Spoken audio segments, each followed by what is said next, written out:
سکن پولیس کی حراست میں موجود یہ سائرہ ہے جسے پولیس نے 8 سالہ بچے شوکت کے قتل کے الزام میں گرفتار کیا۔ پولیس کے مطابق ملزمہ نے 6 اپریل کو پڑوس میں رہنے والے بچے کو گھر بلایا اور تشدد کر کے ہلاک کر دیا اور شوہر کے ساتھ مل کر لاش ابراہیم حیدری کے جنگل میں پھینک دی۔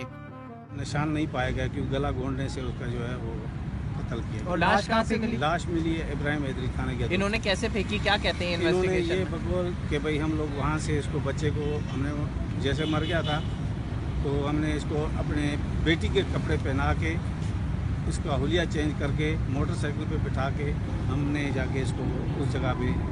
بچے کے والد کا کہنا ہے کہ واقعے سے 2 روز پہلے ملزمہ کا اس کی اہلیہ سے جھگڑا ہوا تھا جس کا انتقام اس نے میرے بچے سے لیا۔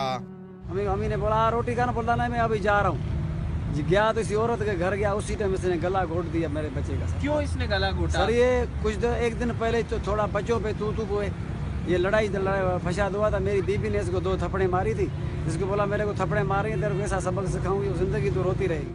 سکن پولیس نے ملزمہ کے شوہر کی تلاش شروع کر دی ہے۔ ابتدائی تفتیش کے دوران بچے کی خبر کشائی ہوگی اور اس کا پوسٹ مارٹم بھی کرایا جائے گا۔ Imran Hafeez, Dawn News, Karachi.